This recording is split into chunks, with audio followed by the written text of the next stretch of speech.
সুপ্রিয় শিক্ষার্থীরা, আশা করি ঈশ্বরের কৃপায় সবাই ভালোই আছো এবং বাড়িতেই আছো।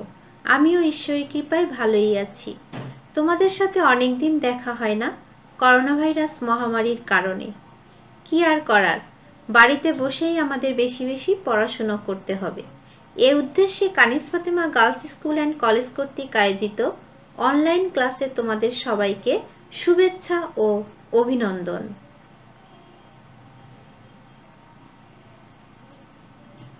আমি করবী কুণ্ডু, প্রভাষক, Kaniz Fatema girls school and college, Manikganj. আমি আজকে নবম ও দশম শ্রেণীর গার্হস্থ্য বিজ্ঞান বিষয়ের একাদশ অধ্যায় সম্পর্কে আলোচনা করব। প্রিয় শিক্ষার্থীরা, ছবিতে তোমরা কি দেখতে পাচ্ছ? হ্যাঁ, ছবিতে আমরা দেখতে পাচ্ছি কিছু একটা খাচ্ছে। আমরা কি বলতে পারি খাদ্য কাকে বলে?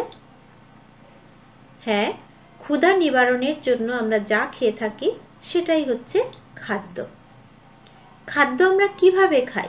দাঁত দিয়ে চিবনের ফলে খাদ্যটা কোথায় যায়? গলবিল হয়ে অন্ননালীতে নেমে কোথাও একটা পৌঁছায়। বলো তো কোথায় পৌঁছায়? খাদ্য কোথায় যায়? দাঁত দিয়ে চিবানোর ফলে সেটা অন্ননালী হয়ে খাদ্যটা কোথায় যায়? হ্যাঁ, ঠিক বলেছ, খাদ্যটা পাকস্থলীতে যায়। আমরা কি বলতে পারি পাকস্থলীতে খাদ্য কি হয়? হ্যাঁ, পাকস্থলীতে খাদ্য পরিপাক হয়। ঠিক আছে। হ্যাঁ, তাহলে আজকের পাঠ আমাদের খাদ্যের পরিপাক।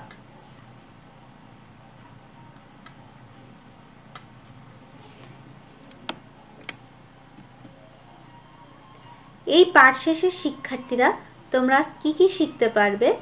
পরিপাক কাকে বলে তা বলতে পারবে, পরিপাক ক্রিয়া তা কি ব্যাখ্যা করতে পারবে, মানবদেহের পরিপাকতন্ত্রের বিভিন্ন অংশ চিহ্নিত করতে পারবে, পরিপাকতন্ত্রের মাধ্যমে কিভাবে পরিপাক ক্রিয়া সংগঠিত হয় তা বিশ্লেষণ করতে পারবে।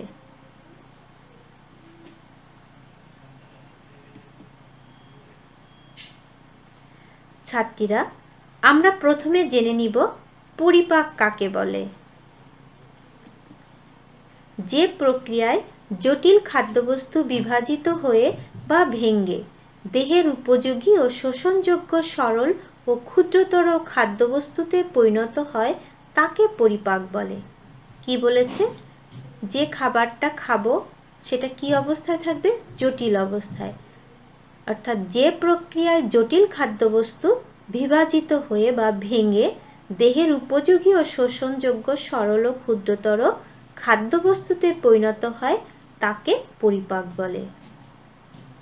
আমরা এবার একটি দেখো ছক দেখতে পাচ্ছি কিভাবে আমাদের শরীরে পরিপাক হয়। আমরা বৃহৎ ও জটিল খাদ্য গ্রহণ করব। এগুলো অ্যাসিড ও এনজাইম এবং পানির সহায়তায় সরল ও শোষণযোগ্য খাদ্যে পরিণত হবে। অর্থাৎ খাদ্যটা থাকবে বৃহৎ ও জটিল। এটা আমাদের পরিপাকে সাহায্য করবে অ্যাসিড ও এনজাইম এবং পানি, যার ফলে খাদ্যটা কি হবে? সরল ও শোষণযোগ্য খাদ্যে পরিণত হবে। আমাদের পাকস্থলীতে সবসময় হাইড্রোক্লোরিক অ্যাসিড উৎপন্ন হয়। পাকস্থলীতে কোন ধরনের অ্যাসিড উৎপন্ন হয়? Hydrochloric acid. আর এনজাইম হচ্ছে প্রভাবক হিসাবে কাজ করে। আর পানি তো আমরা জানি সবাই, অ্যাসিড এবং এনজাইম ও পানির সহায়তায় তাহলে কি হয়? সরল ও শোষণযোগ্য খাদ্যে পরিণত হয়।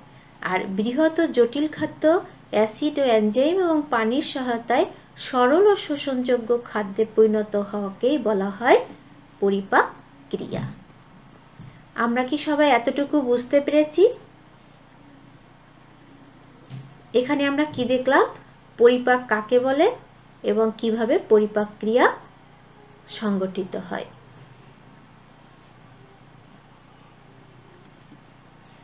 এরপর আমরা একটু পরিপাক ক্রিয়ার সংজ্ঞা দেখি। খাদ্যের এই জটিল উপাদান থেকে সরল উপাদানে পরিণত হওয়ার যে একটা ধারাবাহিক প্রক্রিয়া, এই প্রক্রিয়াকেই বলা হয় পরিপাক ক্রিয়া।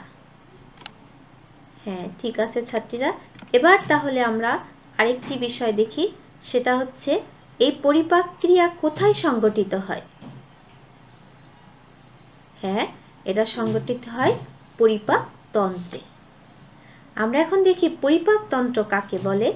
দেহের যে অংশের মাধ্যমে বিভিন্ন ধরনের খাদ্যবস্তু গ্রহণ, খাদ্যবস্তুর পরিপাক ও শোষণ এবং অপাচ্য অংশের নিষ্কাশন ঘটে তাকে পরিপাকতন্ত্র বলে। কোন অংশের মাধ্যমে এটা ঘটে? মানবদেহের পরিপাকতন্ত্রের মাধ্যমে ঘটে। আমরা পাশে একটি ছবি দেখতে পাচ্ছি, এটা হচ্ছে মানবদেহের পরিপাকতন্ত্রের ছবি। এই ছবির মাধ্যমে কি বলা যায় দেখো, দেহের যে অংশের মাধ্যমে খাদ্যবস্তু গ্রহণ, খাদ্যবস্তুর পরিপাক এবং শোষণ এবং অপাচ্য অংশের নিষ্কাশন ঘটে তাকে পরিপাকতন্ত্র বলে। আর এই যে ছবিটা আমরা দেখতে পাচ্ছি, এই দেখো ছবির মধ্যে মানুষের, এই ছবির মাধ্যমে দেখো দেখা যাচ্ছে মানবদেহের পরিপাকতন্ত্র। এই যে আমরা পরিপাকতন্ত্রের বিভিন্ন বিষয়গুলো দেখছি, এর মাধ্যমেই হচ্ছে পরিপাক ক্রিয়া সংগঠিত হয়। দেখো এখানে মুখের এখানে আমরা দেখতে পাচ্ছি, এটাকে মুখ বিবর, এখানে গলবিল, এখানে অন্ননালী, এটা পাকস্থলী, এই পেঁচানো পেঁচানো নাড়িটা ক্ষুদ্রান্ত, আর এই মোটা নাড়িটা হচ্ছে বৃহদান্ত্র। এইগুলো হচ্ছে আমাদের পরিপাকতন্ত্রের মধ্যে অবস্থিত। আমরা এবার একটু দেখব এই যে মানবদেহের পরিপাকতন্ত্র, এটি কয়টি অংশে বিভক্ত। এইটি হচ্ছে দুইটি অংশ নিয়ে বিভক্ত, বা মানবদেহের পরিপাকতন্ত্র দুইটি অংশ নিয়ে গঠিত। দুইটি অংশ কি কি আমরা এবার একটু দেখে নেই। একটি হচ্ছে পৌষ্টিক নালী, আরেকটি হচ্ছে পৌষ্টিক গ্রন্থি। তাহলে মানবদেহের পরিপাকতন্ত্র কয়টি অংশ নিয়ে গঠিত? দুইটি অংশ নিয়ে। কি কি? পৌষ্টিক নালী, পৌষ্টিক গ্রন্থি। এবার আমরা দেখব পৌষ্টিক নালী কাকে বলে। দেখো আমরা ছবিতে আমি বলেছিলাম তোমাদেরকে, এটা হচ্ছে মুখ বিবর। এই মুখ বিবর থেকে এই মলদ্বার পর্যন্ত যে নালী, এই নালীটিকে বলা হয় পৌষ্টিক নালী। মুখ বিবর থেকে এভাবে এভাবে এসে এই পর্যন্ত যে অঙ্গগুলো আছে, এইগুলো পর্যন্ত আমাদের মলদ্বার পর্যন্ত এসে যে নালীটা আছে, এটাকে বলা হয় পৌষ্টিক নালী। এগুলো কি কি? এখানে দেখো মুখ বিবর, এটা গলবিল, এটা অন্ননালী, এবং এটা পাকস্থলী, এটা ক্ষুদ্রান্ত, এটা বৃহদান্ত্র। এগুলো আমরা আবার পরে ছবির মাধ্যমে দেখে নিব। তাহলে পৌষ্টিক নালী কাকে বলে বুঝতে পেরেছি, এবং পৌষ্টিক নালী কয়টি এবং কি কি, এগুলো আমরা সবই শিখে নিলাম। এরপরে আমরা দেখব পৌষ্টিক গ্রন্থি। যেসব গ্রন্থির রস খাদ্য পরিপাকে অংশ নেয় তাদেরকে পৌষ্টিক গ্রন্থি বলে। যেসব গ্রন্থির রস খাদ্যের পরিপাকে অংশ নেবে তাদেরকে পৌষ্টিক গ্রন্থি বলে। এখানে দেখো পৌষ্টিক গ্রন্থি আছে তিনটি। কি কি? লালা গ্রন্থি, যকৃৎ, অগ্ন্যাশয়। তাহলে আমরা পৌষ্টিক নালী কয়টি জানলাম, পৌষ্টিক গ্রন্থি কয়টিও জেনে নিলাম।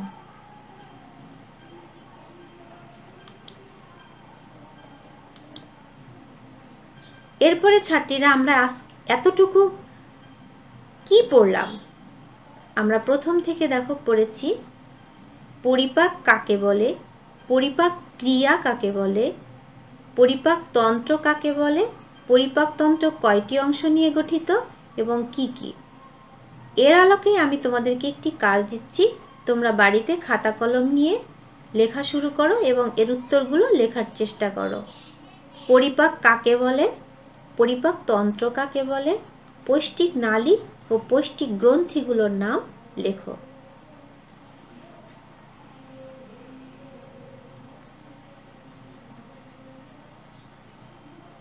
আমি আশা করি আমরা যতটুকু পড়েছি তার মধ্য থেকে তোমরা এই প্রশ্নগুলো ভালো করে লিখতে পেরেছো।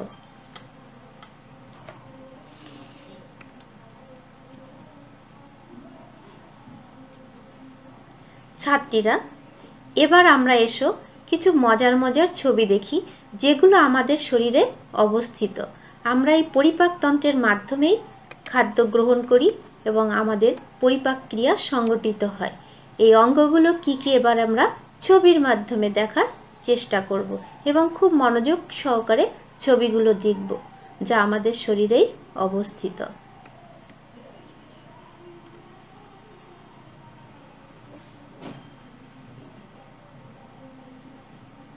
ছাত্রীরা, ছবিতে আমরা দেখতে পাচ্ছি, দেখো মুখের ভিতর খাবার চিবোচ্ছে। এই চিবোনোর ফলে কি নিঃসৃত হচ্ছে? আমরা যখন কথা বলি, খাই, তখন আমাদের মুখ থেকে এক ধরনের লালা নিঃসৃত হয়। আর এই লালার মধ্যে টায়ালিন নামক এক ধরনের এনজাইম থাকে। দেখো এখানে আমরা কয় জোড়া লালা গ্রন্থি দেখছি? কানের পাশে দেখছি, চোয়ালের নিচে দেখছি এবং জিহ্বার নিচে দেখছি। অর্থাৎ এখানে কানের সামনে ও পিছনে এবং চোয়ালের নিচে এবং জিহ্বার নিচে আমরা লালা গ্রন্থি দেখতে পাচ্ছি। এই লালা গ্রন্থি কয় প্রকার? আর এটা আমাদের কোথায় পরিপাক হচ্ছে? মুখে পরিপাক হচ্ছে। আর এই লালা গ্রন্থি আমরা এবার দেখব কয় জোড়া। লালা গ্রন্থি হচ্ছে 3 জোড়া। একটা হচ্ছে প্যারোটিড গ্রন্থি এক জোড়া, এক জোড়া হচ্ছে সাবলিঙ্গুয়াল গ্রন্থি, আর এক জোড়া হচ্ছে সাব ম্যাক্সিলারি গ্রন্থি।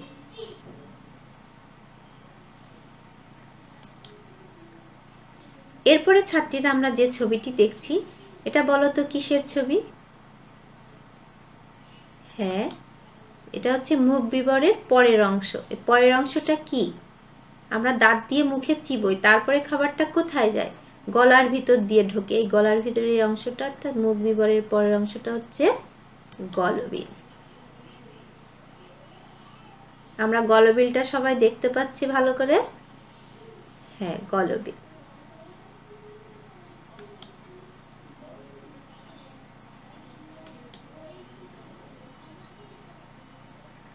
গলবিল হয়ে খাবারটা কোথায় নামছে দেখো তো ছাত্রীরা? একটা নালীর মাধ্যমে নেমে আসছে, গলা থেকে নিচের দিকে নেমে আসছে।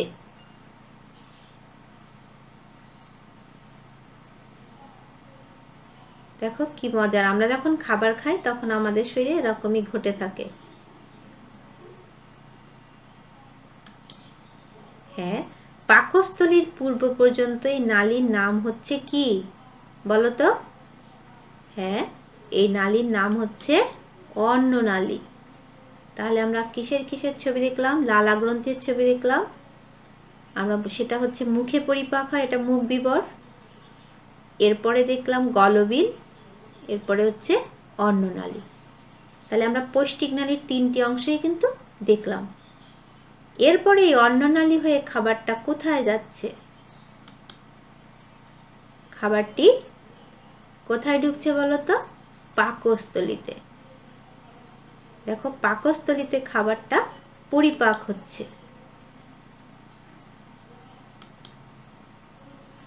পাকস্থলী দেখতে কেমন? পাকস্থলী অন্ননালী এবং ক্ষুদ্রান্তের মাঝখানে একটি থলির মতো অঙ্গ। অন্ননালী, এই যে এখানে থেকে অন্ননালী আর এখানে ক্ষুদ্রান্ত, এই দুইটার মাঝখানে একটা থলের মতো অঙ্গ হচ্ছে পাকস্থলী।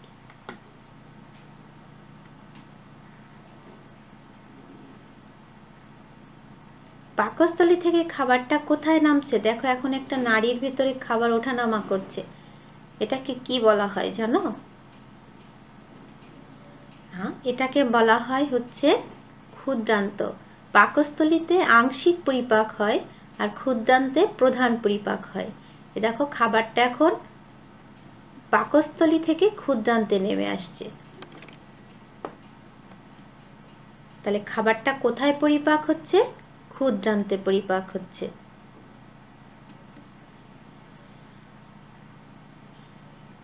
ক্ষুদ্রান্তের পরে দেখো খাবারটা কোথায় ঢুকছে? এই যে মোটা নাড়ি দেখতে পাচ্ছি আমরা পাশের ছবিটিতে, পাশের ছবিটিতে দেখতে পাচ্ছি যে এই পেঁচানো পেঁচানো এই নাড়ি থেকে খাবারটি মোটা একটা নাড়িতে ঢুকছে। এই পেঁচানো পেঁচানো এই নাড়িটি হচ্ছে ক্ষুদ্রান্ত আর এই মোটা নাড়িটা হচ্ছে বৃহদান্ত্র। এই খাবারটা এখন কোথায় ঢুকলো? বৃহদান্তে। তাহলে খাবারটা এখন কোথায় পরিপাক হচ্ছে? বৃহদান্ত্রে। তাহলে আমরা ক্ষুদ্রান্তের পরিপাক দেখলাম এবং বৃহদান্ত্রের পরিপাক দেখলাম।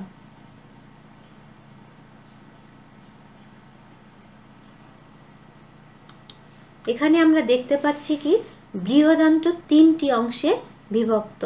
দেখো বৃহদান্ত্র কয়টি অংশে বিভক্ত? 3টি অংশে বিভক্ত আমরা দেখতে পাচ্ছি। একটা হচ্ছে সিকাম, একটা হচ্ছে ক্লোন, একটা হচ্ছে মলাশয়। এই 3টা অংশে হচ্ছে বৃহদান্ত্র বিভক্ত। আর এই সিকামের পাশে যে দেখছি চিকুন ছোট করে, এই নাড়িটা হচ্ছে বলা হয়, এটাকে বলা হয় অ্যাপেন্ডিক্স। মলাশয়ের মাধ্যম থেকে কি হয়? মাধ্যমে আমরা পায়ুপথ থেকে মল ত্যাগ করি, এটা হচ্ছে পায়ু।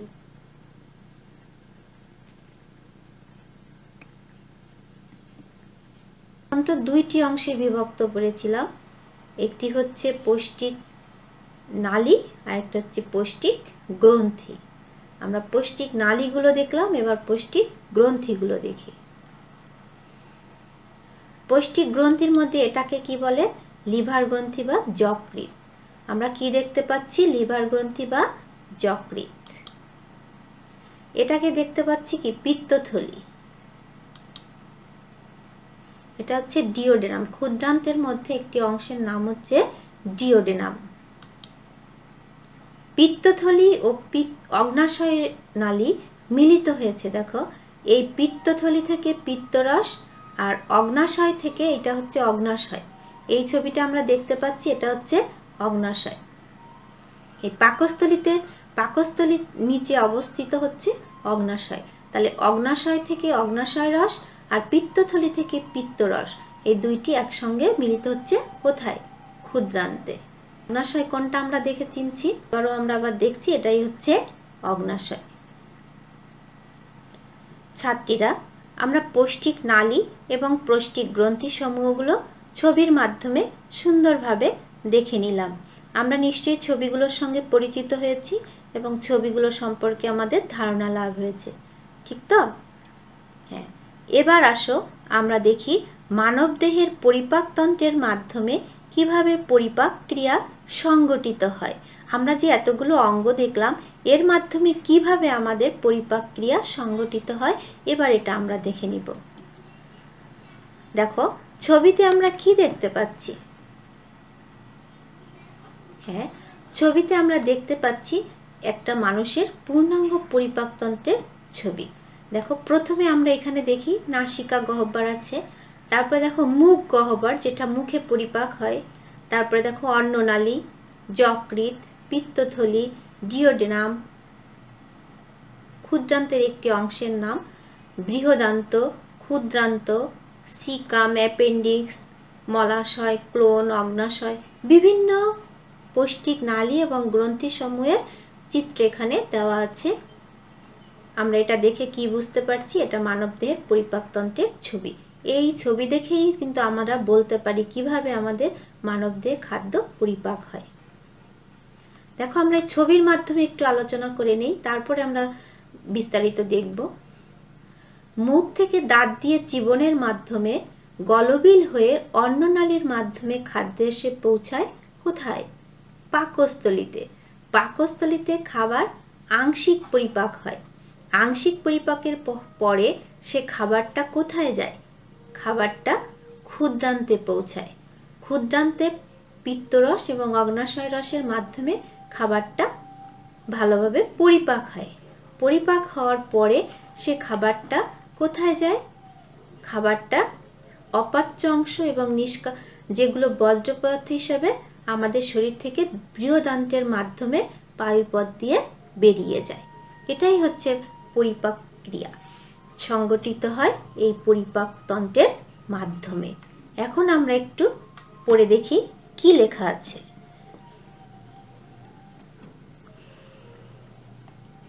দেখো ছাত্রীরা, খেয়াল করবে মনোযোগ সহকারে। মানবদেহে পরিপাক ক্রিয়া শরীরের একটি মাত্র অঙ্গে সংগঠিত হয় না, শরীরের বেশ কয়েকটি অঙ্গ এই কাজের সাথে জড়িত। যেমন দেখো আমি ছবির মাধ্যমে এটা বলেছি, তারপরে এখানে বর্ণনা আছে। দেখো দাঁত দিয়ে চর্বণের মাধ্যমে খাদ্যবস্তু ছোট ও নরম করা হয়। আমরা দাঁত দিয়েই খাবারটাকে কি করি? ছোট করি। অন্ননালীর মাধ্যমে চর্বিত নরম খাদ্যবস্তুগুলো পাকস্থলীতে আসে এবং পরিপাক ক্রিয়ার সূত্রপাত ঘটে। পাকস্থলীতে খাদ্যবস্তুর সম্পূর্ণ পরিপাক হয় না, তাই অপরিপাককৃত খাদ্যবস্তুগুলো ক্ষুদ্রান্তে আসে। এখানেই প্রধান পরিপাকের কাজ চলে। এরপর বৃহদন্তে খাদ্যবস্তুগুলো প্রবেশ করে এবং পরিপাক ক্রিয়া সম্পন্ন করে। পরিপাকের ফলে উৎপন্ন সরল উপাদানগুলো শরীরের মধ্যে শোষিত হয় এবং যে বস্তুগুলো পরিপাক বা শোষিত হয় না, অর্থাৎ অপাচ্য দ্রব্যগুলো দেহ নিষ্কাশন করে। তাহলে আমরা কি একটু বুঝতে পেরেছি কিভাবে পরিপাকতন্ত্রের মাধ্যমে পরিপাক ক্রিয়া সংঘটিত হয়? হ্যাঁ, দাঁত দিয়ে চিবানোর ফলে খাবার ছোট নরম হবে, সেটা অন্ননালীর মাধ্যমে খাদ্যবস্তুগুলো পাকস্থলীতে আসবে, সেখানে পরিপাক ক্রিয়ার প্রথম সূত্রপাত ঘটবে। তারপরে পাকস্থলীতে সম্পূর্ণ পরিপাক না হয়ে সেই অপরিপাকৃত খাদ্যবস্তুগুলো ক্ষুদ্রান্তে আসবে, সেখানেই প্রধান পরিপাকের কাজ চলবে। এরপরে বৃহদান্ত্র খাদ্যবস্তুগুলো প্রবেশ করবে এবং পরিপাক ক্রিয়া সম্পন্ন করবে। এই পরিপাকের ফলে উৎপন্ন সরল উপাদানগুলো শরীরের মধ্যে শোষিত হবে এবং যে বস্তুগুলো পরিপাক বা শোষিত হবে না, সেগুলো কি হবে? অপাচ্য দ্রব্যগুলো দেহ নিষ্কাশন করে দেবে।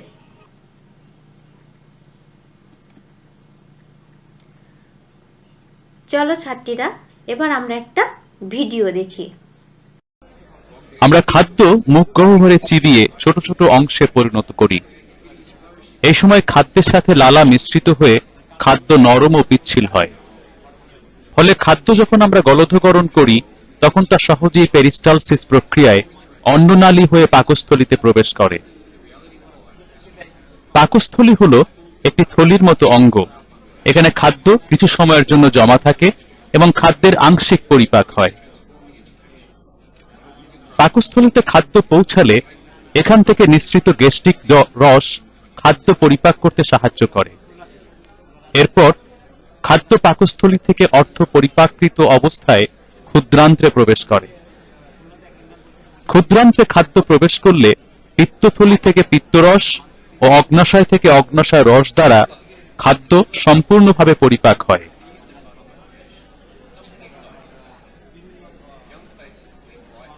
পরিপাকের পর খাদ্য ইলিয়ামের প্রাচীরে অবস্থিত ভিলাই দ্বারা শোষিত হয় এবং রক্তনালীতে প্রবেশ করে।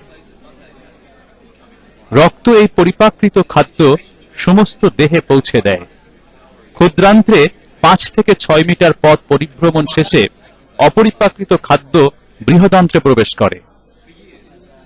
বৃহদান্ত্র এই অপরিপাকৃত খাদ্য থেকে কিছু পানি শোষণ করে আর বাকি অংশ দেহ থেকে মল আকারে বের করে দেয়।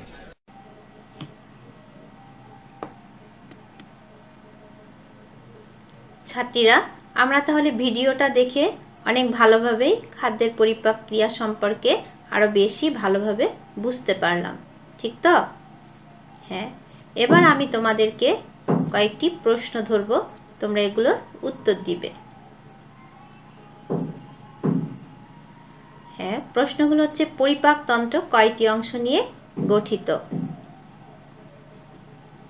পৌষ্টিক গ্রন্থি কি? পৌষ্টিক নালী কাকে বলে? বৃহদান্ত্রের কয়টি অংশ? লালা গ্রন্থি কত জোড়া? নিশ্চয়ই ছাত্রীরা তোমরা এই প্রশ্নগুলোর উত্তর অবশ্যই পারবে এবং অনেকেই ইতিমধ্যে শিখে ফেলেছ, যা নিজেরাই বলতে পেরেছ।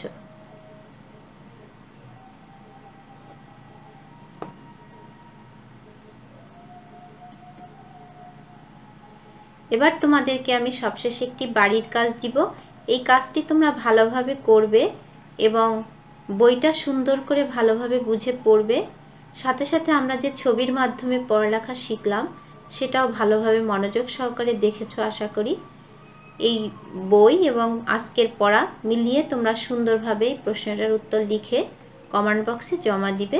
আমি সেটা দেখব। ঠিক আছে ছাত্রীরা, আজ তাহলে এ পর্যন্ত।